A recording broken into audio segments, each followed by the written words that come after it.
Hi, my name is Matthew Bellisario. Thanks for joining me tonight. Kind of have a special video that I've been wanting to do, and it pertains to the great tenor saxophone player Sonny Rollins. And what I wanted to do tonight is kind of show you some of the record albums that I have by Sonny Rollins. Some of the catalog that I have of his. He has a vast catalog of wonderful music. But I want to talk about him as an inspiration for improvisation, and not just only in the jazz genre, but I think we can learn a lot of things from Sonny Rollins no matter what genre of music we play, and especially with today's recorded modern music, whether it be rock, progressive rock, pop, you name it. What's lacking in a lot of popular music nowadays? I think Sonny Rollins has an answer for us. And so as I go through and show you some of these records today and talk about them, I'm going to talk about my musical journey with Sonny Rollins, being first and foremost a lover of music, and second, a musician who writes his own music and records his own music. And if you want to hear some of that, I'm going to put some links down below and you can go check it out. I've done everything from my own country songs to more of heavy rock songs, even to singer-songwriter, even have done a little bit of classical composition. So I've done a lot of different things, and with mixed results. I would not consider myself to be a virtuoso as Sonny is.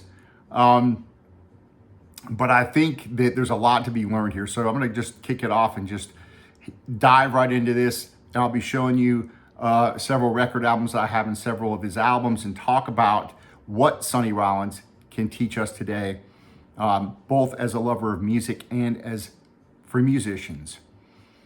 Now, Sonny Rollins was born in September 7th, 1930 in Harlem, New York. He started playing around 1947, so that's when he really started to get into to playing out and so forth. He started playing earlier than that, but basically his years active is from about 47 to 2014, and he had to quit playing because he had reoccurring respiratory issues caused by pulmonary fibrosis. So he has not performed public since 2012 and officially retired in 2014. He has 45 albums as a leader, 15 live albums, and at least 25 playing with others as a sideman. His influences, Louis Jordan, Coleman Hawkins, Lester Young, Ben Webster, Charlie Parker, Thelonious Monk was his mentor. Now, I came across Sonny Rollins many years ago in my early 20s when I first listened to the album Saxophone Colossus. I'm going to talk about that album here in a minute. It's certainly one of his most iconic and memorable albums, but this was not Sonny at the top of his game. Fantastic record for sure. This album, along with many others, opened my path to jazz. And over the years, my interest in jazz went primarily to listening to Charlie Parker, Louis Armstrong, Grant Green, Lee Morgan, Art Blakey, and others. And Rollins kind of fell somewhat into obscurity in my listening catalog for a while. I didn't listen to him repeatedly like I did a lot of the other artists that I just named. Not until about 5 years ago when I started buying more jazz records did I get back into the Rollins catalog and purchasing Tenor Madness, Sonny Rollins on Impulse, his work with Bud Powell on The Amazing Bud Powell, and Miles Davis's Bag's Groove and Dig, and then I picked up Thelonious Monk's Brilliant Corners. And while enjoying these albums, I didn't really truly understand or grasp the unique improvisational musicality of Sonny Rollins until more recently. Now, over the past year or so, I purchased several more albums from his catalog, as well as CDs and vinyl records. And I began to really dive in deep and started listening to his albums repeatedly. This combined with reading two wonderful books. One is called Sonny Rollins, in his world of improvisation, Open Sky. And the other one is the new Saxophone Colossus biography, over 700 pages. It's an absolutely wonderful read. I just finished it this month.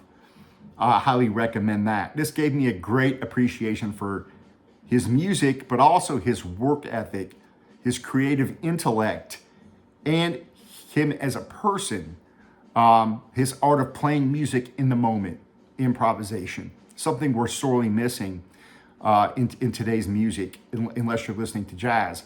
And while rock music has not always been big on improvisation, if you've been to a lot of rock concerts, there's certain bands that certainly would improvise. And so this is something to think about, because I think with modern music going forward, this can really make a difference. This can really save modern music, if you will.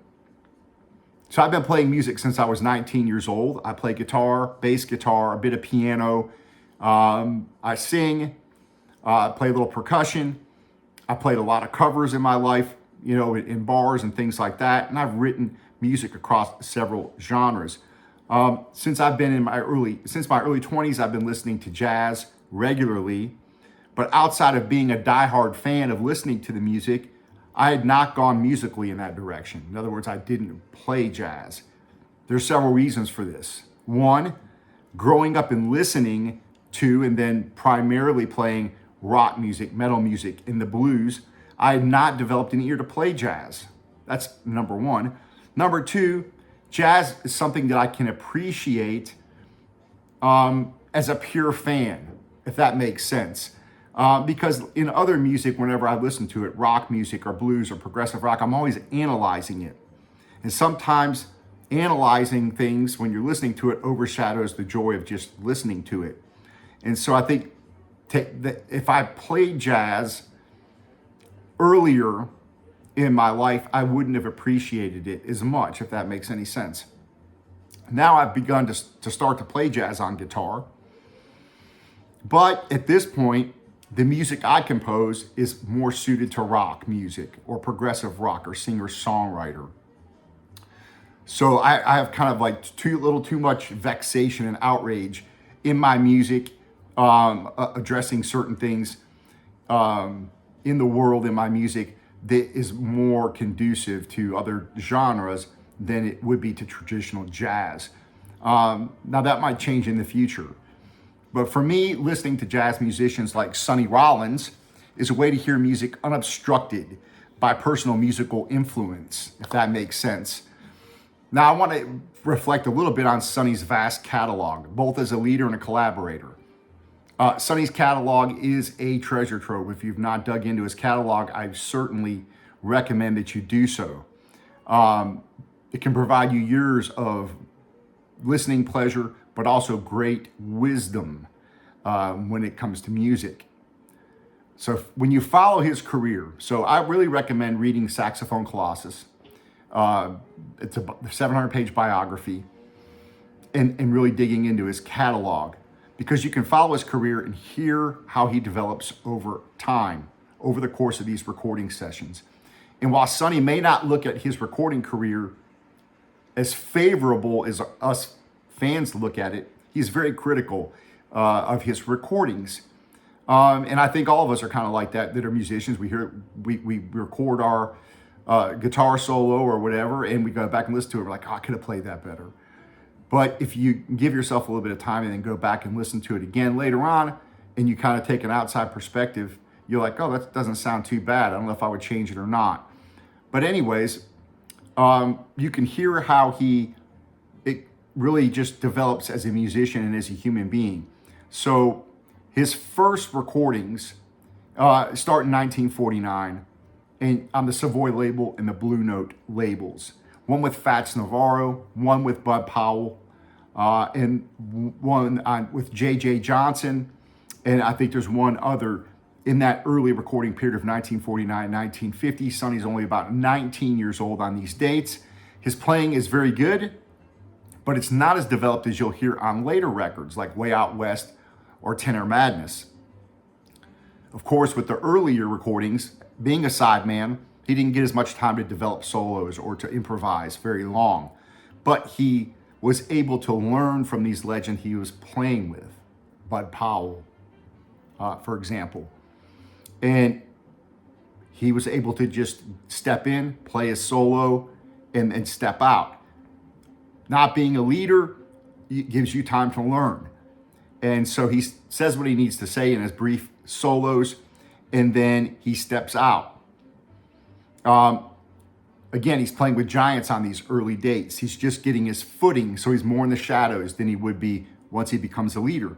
But more importantly, Sonny is learning how to play with others in the studio. Now, just a couple of years later, on the Miles Davis recording date of 1951, which would become the 1956 album Dig, I have that on record. It's a wonderful record. The sound of Sonny is progressing. And although still not where he wants to be, and of course, Sonny's never where he wants to be because he's always looking forward to progressing, his playing is a pleasure to hear. It's apparent that he's still developing a wider vocabulary.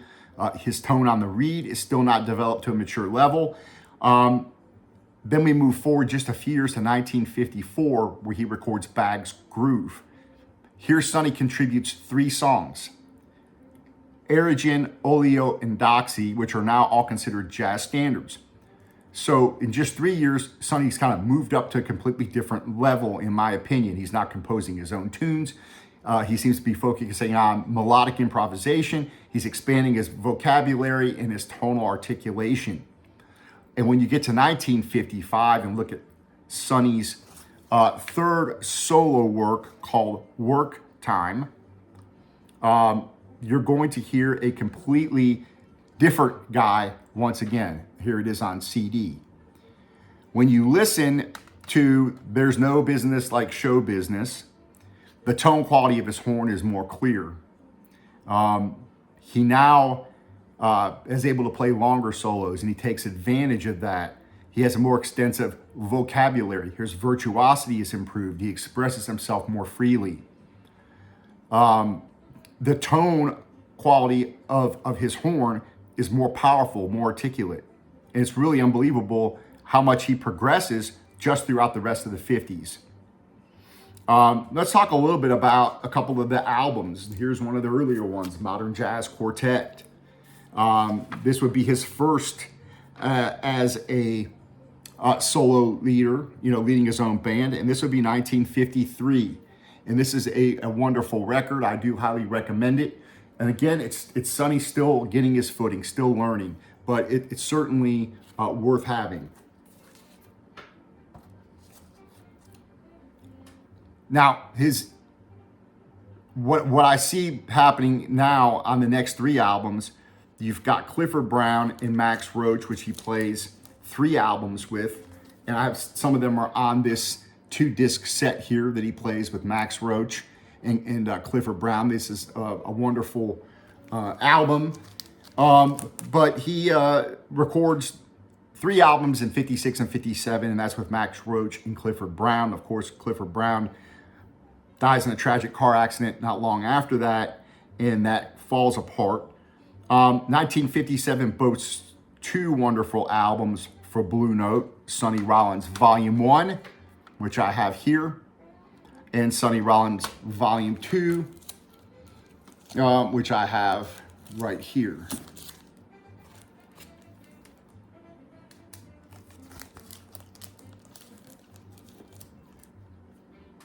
So then you've got Sonny Rollins +4, which is with Max Roach.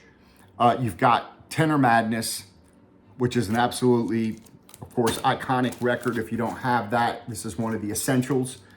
And of course, Saxophone Colossus in 56. This is, of course, essential listening for any jazz fan. Then you've got the legendary Way Out West on Contemporary, which I've got a couple of different versions, including the box set sitting back here, and then a Japanese press and an OJC. But this is an iconic album of him playing in a trio setting, and he really gets a chance to really shine on this particular record, and because there's a lot of space with just 3 of them. So you have bass, drums, and then Sonny playing the saxophone. Then you've got Nuke's Time on Blue Note as well. In 58, Sonny Rollins comes out and does something new in jazz called the Freedom Suite. And this would be a very political song, but it would be that kind of step into what many would consider kind of this almost an avant-garde type jazz, moving into that realm. He adds Sonny Rollins and brass next, and then on contemporary records, he is going to do the great Contemporary Leaders record, which would be here. And then the great Sabbatical. And this is something, I think, a lesson for us here. Because as much as you listen to, when you listen to Sonny on these records, and as much as I'm blown away by his playing, you really start to wonder, like, why does this guy need to take a break? And of course, there were many things I think that came into the reasons that he took a break. He wanted to go back to the woodshed and get better. He didn't think that all the praise he was getting, he didn't think he was that good in order to be getting that praise. So he wanted to go back. He goes to the Williamsburg Briggs. He takes a year and a half off, and he goes back to the woodshed. And also, he's trying to get his own personal life together. Sonny's a very spiritual person, based on the books that I've read and watching interviews of him on YouTube. And so he does not take lightly his spiritual life, who he is as a person, including being in good health. And that's something to think about. But so he takes his leave of absence. He goes to the Williamsburg Bridge. His progress over these 10 years has been incredible. In the 60s would be no different, in my opinion. Those in jazz circles, again, and both fans and his friends, musicians, were perplexed by his leave of absence. But what it teaches us is there's always room to improve ourselves, both as human beings, first and foremost, and then as musicians. So Sonny often refers to the spiritual side of music, and he said that comes from the development of you as a person. So after a year and a half of sabbatical, he goes back to the woodshed, and he comes back with a stellar album, The Bridge. I don't have this as a reissue here, and I want to get an original copy or a better copy than this, but I love listening to this record. Without a Song, Where Are You, John S., The Bridge, a wonderful God Bless the Child. This is a fantastic album. His virtuosity, musicality, and tonality is now even more developed. He's ready to make new music, and he does it on this.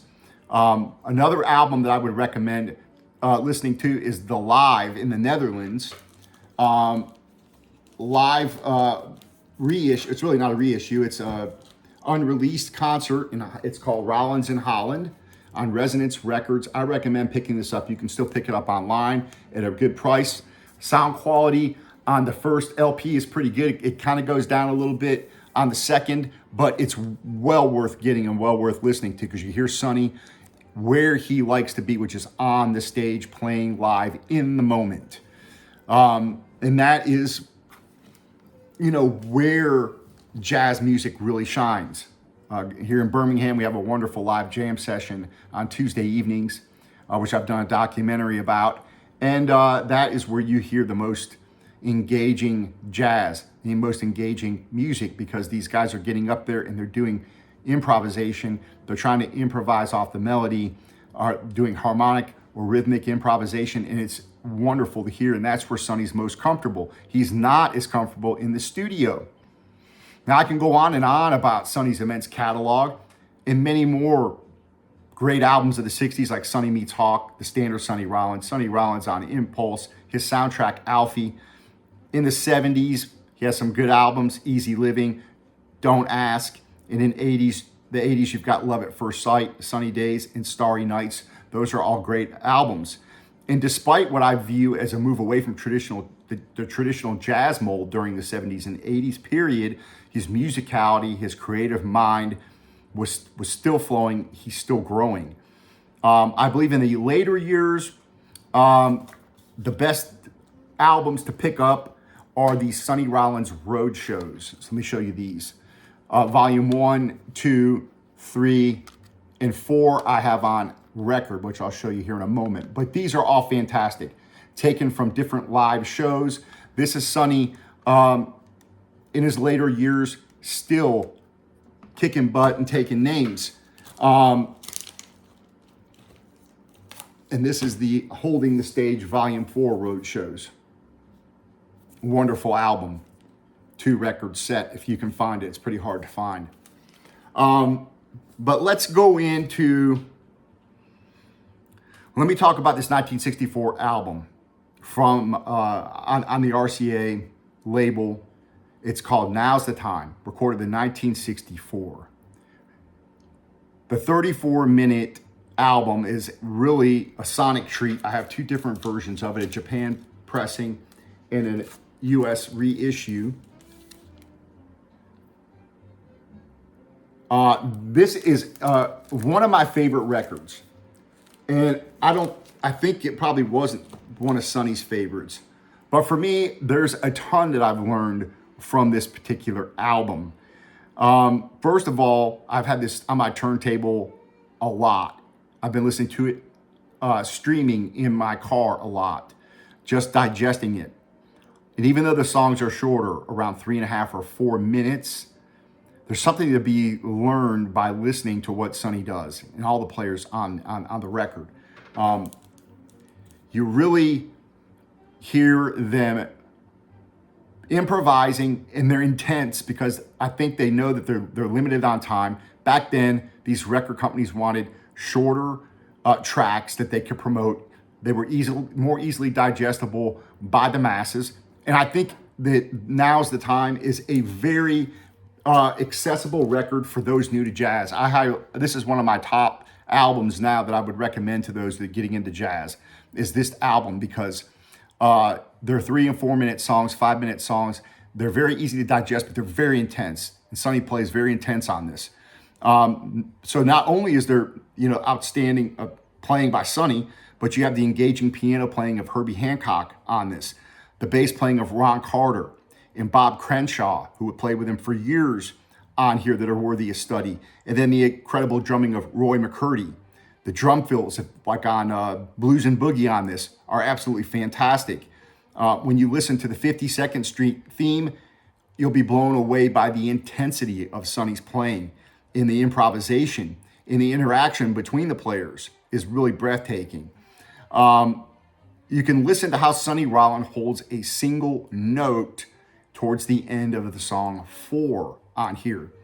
You can really listen to this album and learn about how to phrase on your instrument. It doesn't matter whether you're playing guitar, saxophone, any musical instrument, really. There's a wealth of musical knowledge to be had by listening to this record. So in later years, I've started to use these jazz melodic runs on my guitar. I've tried to start using them in my own personal music, and then transferring this idea of improvisation to my studio recordings, which again, Sonny was always very critical of. But he's been an immense inspiration for my musical progression. When I was younger, I was more interested in learning exact solo lines by guitar players. And that is how we learn. And then hopefully we go on to develop our own language. But even when I wrote my own music, I wanted to work out the solo, the main parts of the solo. I wanted to work it out before I recorded it. And listening to jazz, especially guys like Sonny Rollins, I gradually started to change my musical philosophy on writing music. And so this is getting more to the point here. Sonny has often spoken about playing in the moment. And he's always spoken about the difficulty of doing this in the studio. His comfortable musical element was always been in a live setting. So the studio was not conducive to making music in the moment, especially with these larger record companies who didn't want to let you stretch out. They were more concerned with selling records than the music itself. Studio time was a lot of money back then. And they wanted 3 or 4 minute songs that were more digestible. But thanks to the technology now, we can all record in our homes. Sadly, as great as this is, a lot of the music has kind of gone downhill. And I think it's because it can become very stale when you're sitting in your house and you get to sit there for hours and work out every little tiny detail to where it starts to sound stale. It starts to sound non-musical, even when it comes to playing basic rhythms, basic chords on your guitar or on the piano. This is the great danger, I think, of having recording at your fingertips. And even though Sonny kind of looks down at some of these recordings in the studio, I think they're absolutely wonderful, because that little bit of imperfection, if you want to call it that, which Sonny would probably call it that, I think it's absolutely amazing. That human element of playing in the moment, taking those chances of being improvisational, trying to play off the cuff, knowing your instrument well enough to do this gives it a liveliness that just leaps off the record. And so when I talk about Sonny Rollins, Now's the Time, to me, those songs leap off the record. They just are, for me, they're very inspiring. So for me, while I like playing live music occasionally, for me, recording in the studio has become my sanctuary. It's where I feel free to create, uninhibited. I can create the songs however I want, and I can play whatever instruments I want. I can make it sound however I want. There's no limit to the composition. I can compose, but what I've tried to do now is write more off the cuff. So when I've got an idea, I'll write lyrics, I'll put them on a page, and I'll modify the lyrics as I try to quickly come up with something that goes along with that theme of the music that I'm trying to write. And I try not to spend as much time on thinking every little detail out, especially when it comes to the solos. So I've begun to try to make my recordings more spontaneous. So if you listen to the latest EP I put out called When the Lights Go Down, I've got 2 instrumentals on there and 2 songs that have vocals. It's more heavy rock. And on those guitar solos are very quickly improvised. They're complete takes from beginning to end. I did maybe 2 of them, and most of the time it was the second one that I took. I played the first one, didn't like it, went back and played it all the way through again, just improvising, trying to play it off the top of my head, and left it at that. And I think that the songs, when I first went back and listened to them, I was like, oh man, I could have played that a little bit better. But what I did was I waited a couple of days and went back, played the track back, and I was like, that doesn't sound too bad. Even with the couple of little things there that I didn't quite like, it kind of fits. It sounds musical. So in listening to Sonny and other jazz musicians, I've now tried to become more spontaneous in my recording. And I think that's something that we can all learn to do. Because going into the studio, even if it's at your house, it can become very, very constricting and limiting, even though you've got all this time. Too much time on your hands sometimes is not the greatest thing. So why is it now easier for me to do this? For one, I've gained a lot more musical knowledge by listening to people like Sonny and other musicians. I've become more skilled at playing the guitar. I'm not a virtuoso. I would never say that I'm a great guitar player, but I've become better to where I'm more comfortable at playing on the guitar, to where I don't have to sit there and think about my technical, the technical side of things, trying to make sure that I'm hitting the notes correctly and things like that. And so that makes you able to be freer when you're playing. There's another primary lesson that jazz musicians like Sonny can teach us, and that is the need for practice. The practice routine is primary. You have to practice. In order to play music in the moment in any genre, you have to be able to have some level of comfort and familiarity with that instrument that you're playing, whether it's guitar, bass, piano, what have you, saxophone, trumpet. You have to have that comfort level. Otherwise, you can't let go and play. Secondly, you have to spend hours of listening to the masters. You have to sit down and repeatedly listen to these albums over and over again in order to really grasp, get into your head musically some of what these guys are doing so that you can start to develop your own sound. So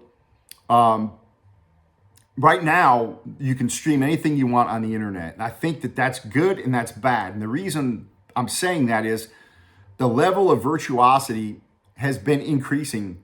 I think you see a lot of young kids that are able to just fly up and down the fretboard and all this kind of stuff. But technicality, being technical, being fast is not good. That does not equal good. The virtuosity part of it is the part that's needed in order to be comfortable on your instrument. But the musicality is a completely different thing. And I think that that is what's lacking. And I think some of the reason, may not be the entire reason, I think some of the reason is people just, their attention spans are very, they don't have an attention span to grasp large pieces of music or concepts and things like that. And so they really stick to technical scales and things like this. And this ends up being more of a constriction from a lot of people. And I don't want to discourage anybody from learning scales and this kind of thing. But I think that when you're listening to a lot of different music, you're streaming a song from this guy, song from that guy, song from this guy, song from that guy. You never grasp onto any concepts because you're pulled back and forth all over the place. And I think that the advantage of people my age was you only had so much money when you were a kid or when you were younger to buy so many records or CDs. And you tended to listen to them more.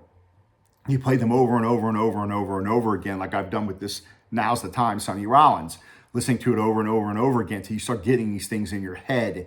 And over the years, I had listened to so much rock, so much metal, so much other types of music that now when I started listening to jazz more intently, it was harder for me to start grasping these concepts, which has taken me a long time to grasp. So I used to be obsessed with listening to other guitar players. Now I learn more musicality by focusing on other instruments. So it doesn't matter what instrument you play, go listen to Sonny Rollins. You're going to learn something you can apply to your instrument, I promise you. The knowledge can be used to improve your musicality and your playing, as well as your compositional skills. So, to close, I think that when we're looking at these wonderful records by Sonny, and we're listening to them, we can start thinking about how we want to, apply our own playing to try to come up with our own ideas. How we can be more free when we're writing music or playing our instrument. Even when we're playing cover songs, we don't have to play everything note for note. And I, a lot of people out there that are not musicians, it's mostly non-musicians I hear this from, they want to go to an Eagles concert and hear every note played just like it is on the record, and they brag about it. They think that that's a wonderful thing. I went and saw the Eagles and it sounded just like it was on the record. Well, I'm not going to a concert to hear like it is on the record. If I want to listen to the record, I'll go home and listen to the record. I want to hear what these guys are feeling in the moment. What does, when he plays the solo, what is he feeling right now with that song? I don't want to hear what he felt 20 years ago. I want to hear what he feels now as a musician, now as a person. So I think that's something to think about. Nowadays, everything sounds too polished. The recorded music, the singer-songwriters, pop music, rock, progressive rock, even in the jazz genre, things have become now overproduced.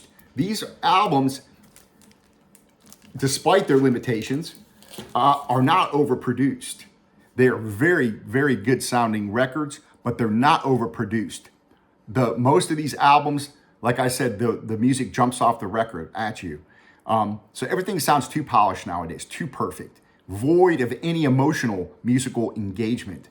It needs to be reinvigorated with more of a live, raw, improvisational element.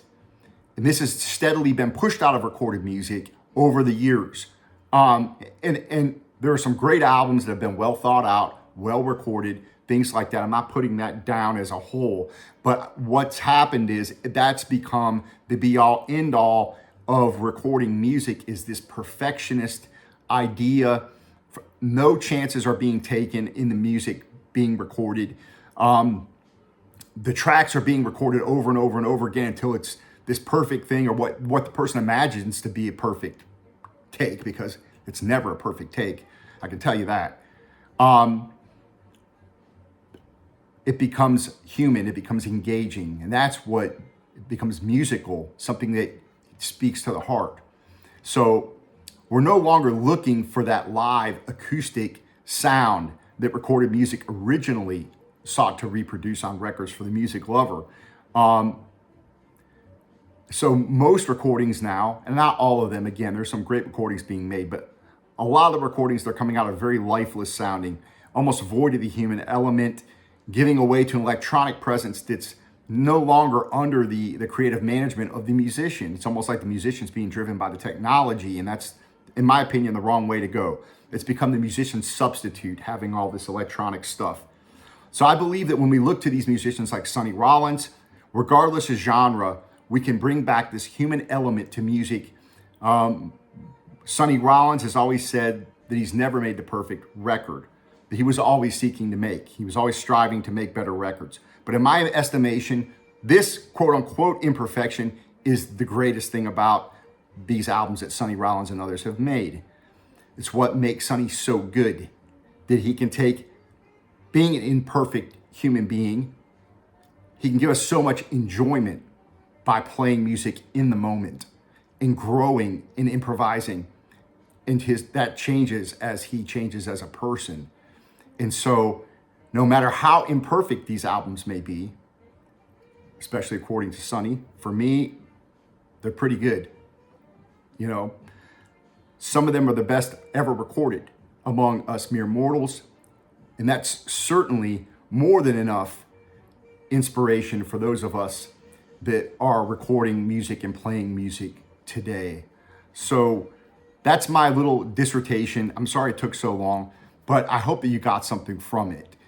If not anything else, but to go and dig into the Sonny Rollins catalog and start listening, go back to the beginning, start listening, even if you can't afford to buy the records, go online and start at the beginning, start listening to the albums through a couple times each and start moving forward and start looking at how he develops and start thinking about how you're trying to develop. How are you trying to improve yourself? And Sonny Rollins gives us a humble example because he's a very humble guy, a very dedicated individual, and has given us some great music over the years. Sadly, I've never got to see him live. I have a couple of DVDs that I watch with him playing and live, and they're a treat to watch. And much is to be learned yet still from the Sonny Rollins catalog, since I don't even have half of it yet. I've got maybe 25% of the catalog or something like that. And so I have much more to explore. So I just want to leave you with that. Thank you for watching. Give a thumbs up if you enjoyed this and share it with other people. I really appreciate it. Take care.